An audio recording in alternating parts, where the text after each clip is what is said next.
Magandang umaga po sa atin lahat. Andito naman po si Professor Tonton Contreras sa isa na naman edisyon ng Usapang Politika dito sa Facebook Live para sa mga friends ko. At doon sa mga followers ko ay syempre katulad ng mga subscriber ko sa YouTube ay hanggang team replay na lang po kayo kasi nagbago na po ang setting ng Facebook Live. Hindi na ako pwedeng mag-live sa mga hindi ko friends sa Facebook. Pag-usapan po natin itong pag-certify ng ating Pangulo na urgent na mga bills. Kasi may mga kahapon, lumabas yung balita na kinausap ni Pangulong Marcos ang mga ang mga tawag nito, mga congressman at senador sa LEDAC na bigyang priority yung apat na reform bills, yung anti-dynasty law, yung party list law, yung bill na pagreforma ng party list, yung Independent Commission for Infrastructure, at yung kadena law na panukalang gawing transparent ang mga transaksyon pinansyal. Ang mga reforma ito. Pero hindi ho sinertify ng Pangulo na urgent yung mga apat na yon. Pinakausapan lang nila na i-prioritize. Pasensya na rin po kung narinig nyo na may music sa paligid ko sapagkat ito po, ako po ay nasa isang public na lugar, kailangan ko mag-live, hindi naman ako pwedeng sabihan tong restaurant at patayin nyo yung radyo. Kaya pasensya na po, siguro naman background na lang yan. Ano? At may background tayo na music, pero mas malapit naman tong aking, ang aking mikropono, ay di pa ka naman narinig yun lang from background. Ayan, meron tayong background music. So, pasadahan po natin ito kasi maraming mga nalilito. Kasi bakit daw priority lang, hindi urgent? Alam nyo, natatawa nga ako doon sa ibang mga tao kasi parang ang sana kulang, paano lang yan, pautot lang yan ng Pangulo kasi hindi naman niya certify na urgent. Nakakatawa nito kahit ang ibang membabatas, ganun lang sinasabi. At kanina sumasakit ang ulo ko sa mga narinig ko sa mga komentarista sa mga radyo. Alam mo, minsan itong media sa radyo, sila din yung nagdadagdag ng pagkalito eh. 'Di ba? Nagdadagdag sila sa galit, dumadagdag sila sa anxiety, dumadagdag sila sa kalituhan. Kasi sa halip na mag-aral muna, aralin muna ang mga issue ay kuda ng kuda. Anyway, ibang usapin yan. Sa ano ba ang sinasabi ng saligang batas? Kasi ang sa pag-certify ng urgent ng isang bill, hindi yan basta-basta ginagawa. Ano ba sinasabi ng konstitusyon? Sabi ng Article 6, Section 26, Number 2 ng 1987 Philippine Constitution. Ang isang bill ay mag-undergo ng 3 readings on 3 separate days. First reading, second reading on day 2, and third reading on day 3. So ideally, 3 araw ang kailangan ng isang normal na, ideally, theoretically, 3 araw. Kailan ganito mahaba? Kasi mahaba yung proseso. Ngayon, however, sabi ng sa Constitution, so minimum yung 3 days. Pwedeng magkaroon ng exception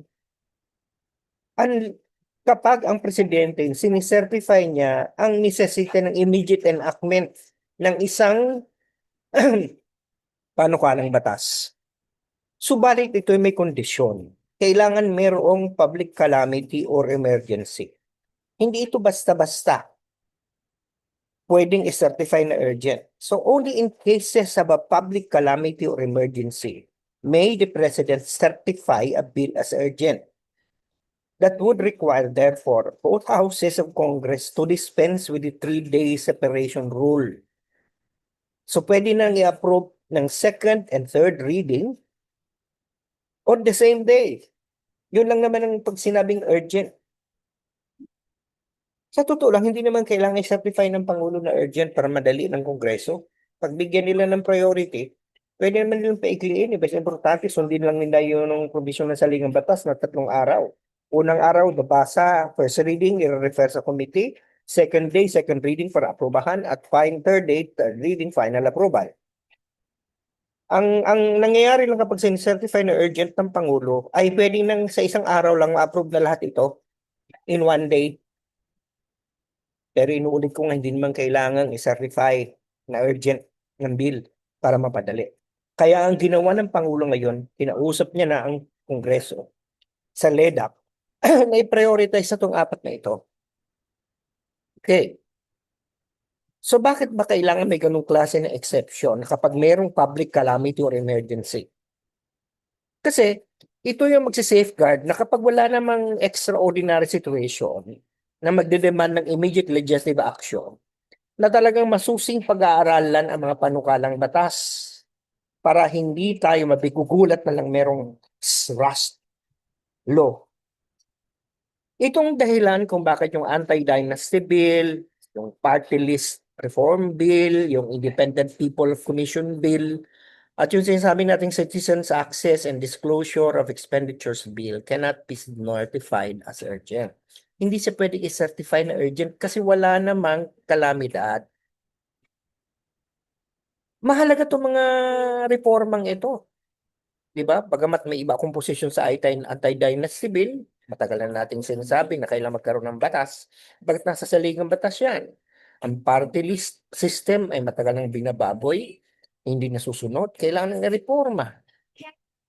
Yung Independent People's Commission, ito ay yung ICI na kulang daw sa ngipin, ito ngayon, pa-prioritize para bigyan ng ngipin. Yung Citizens Access and Disclosure of Expenditures Bill, ito yung makikita natin kung paano ginagastos yung pera ng bayan. Mahalaga ito pero hindi ito pwedeng i-certify sa urgent kasi walang public calamity or emergency under the constitutional standard. Yung anti-dynasty bill, chronic issue yan, pero wala namang urgent crisis. Wala namang kalamidad, wala namang emergency.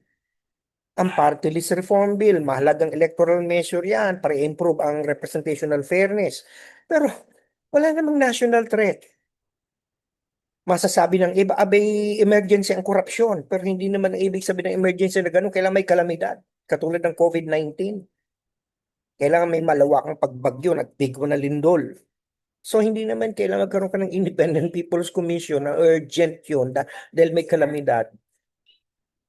At yung citizens access, yung cadena law na sinasabi, citizens access and disclosure of expenditures for national accountability bill, na ang gusto ay maging transparent ang lahat ng paggastos ng gobyerno. Governance reform yan. Hindi naman yan calamity response. So bagamat mga structural reforms, mga reformang pangstruktural, itong apat na ito, kailangan nila ng broad debate. Hindi naman sila emergency measure na kailangan i-bypass mo yung 3 araw na rule. So yun yung punto doon. At sinasabi ko nga, di naman kailangan na ma-certify na urgent sapagkat all it takes, ang minimum ay 3 araw. Pero kung gusto pag-aralan, pwede naman 2 linggo, 3 linggo, 1 buwan.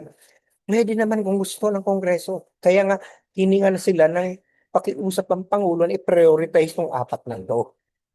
Pero doon sa mga nagsasabi na kailangang i-certify sila sa urgent, ay, yan naman ay hindi tama sapagkat hindi yan ayon na sa saligang batas. Ngayon, meron kasing isang bill na na-approve, naging batas, yung Maharlika Investment Fund. Kung natatandaan nyo, sinertify ito na urgent ni Pangulong Marcos. Yun, mali yun. Maling-mali doon si Pangulong Marcos. Yan ang sinasabi ko sa inyo. Pag mali, batikusin. Inabuso niya ang kanyang kapangyarihan. Kasi ang Maharlika Investment Fund, wala namang kalamidad. Wala namang emergency. Yung Maharlika Investment Fund, economic investment vehicle yon. It was designed to channel capital into long-term projects. Hindi to respond sa national disaster. Hindi naman kailangan para ma-avert ang isang imminent economic collapse. Walang public calamity or emergency na kailangan tugunan. So, kahit na na-delay yung pag-enact ng MIF, wala namang active harm to the public. Wala namang madidisrupt na government operations. So, hindi kailang i-certify na urgent. At doon, President Marcos really exceeded the power given to him by the Constitution. Buti na lang wala sa kanyang nagsampa ng kaso ng impeachment doon. Sapagkat totoo naman na hinabuso niya yung kapangyarihan niya sa Maharlika Investment Fund. Ako, tapatan tayo. Pag mali, punahit. To be fair. Ngayon, eto na naman. Ay, kung ganun, bakit yung 2024 budget bill ay sinertify na urgent ni Pangulong Marcos? Kailan ba naman naging emergency ang budget? Alam mo, unang-una, gusto kong sabihin na ang General Appropriations Act, hindi lamang si Pangulong Marcos ang nag-certify ng urgency niyan. Bago pa siya, may mga iba ng presidente na nag-certify ng budget bill na urgent. Kasi sa totoo lang, hindi naman nag-respond sa kalamidad o emergency ang GAA. Pero kapag hindi yan na-enact on time, it can lead to serious operational disruptions in government. Alam mo sa Amerika, kapag hindi na-approve ang bill, ang budget bill, nagsasara ang gobyerno. Walang sahod lahat ng mga tao. Tumitigil ang mga government operations. Sa atin, hindi ganun.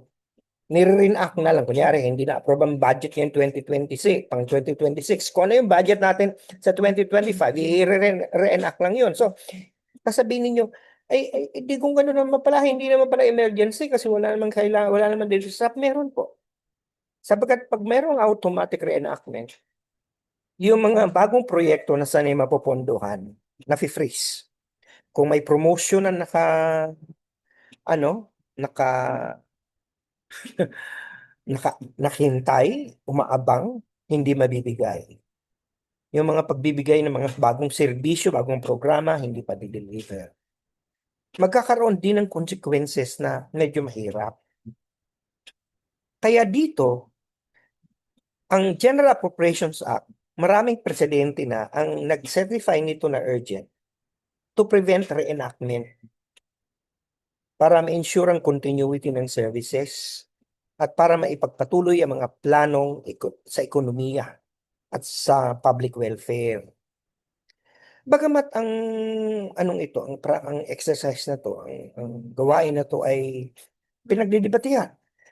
Kung tandaan ninyo, recently si Justice Leonen, sa kanyang opinion, sinabi niya na hindi daw tama na sinertify ni Pangulong Marcos ang 2024 General Appropriations Act, kung saan naandun ngayong probisyon na paglipat ng pondo mula ng PhilHealth papuntang National Treasury. Pero opinion lang niya lang yun. Hindi siya kinatigan ng korte doon. Kasi sa totoo lang, ginamit na to ng multiple presidents. Hindi lamang si Pangulong Marcos. Alam niyo ba kung sino ang unang gumamit nito? Si Pangulong Noynoy Aquino. 2 beses niya sinertify ang General Appropriations Act na urgent. 2015 at saka noong 2016. Okay? Si Pangulong Duterte, 5 beses nag-certify ng urgent. 27 taon-taon, 2017, 2018, 2020, 2021, pati yung 2022. Yung 2016 lang hindi niya sinertify na urgent at nung 2019. Yung 2020 at 2021, kaya sinertify, gawa ng COVID pandemic, justified. Diba? So si Pangulong Marcos, sinertify niya na urgent ang budget ng 2023, 2024 at 2025. Pero ngayon 2026, hindi niya na sinertify kasi nasita na nga. So itong mga certifications na to were generally aimed to avoid delay para ma-maintain natin yung operational continuity.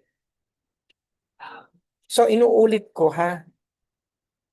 Sa usaping ito, yung 4 na priority bills, hindi pwedeng i-certify as urgent kasi walang emergency, walang calamity.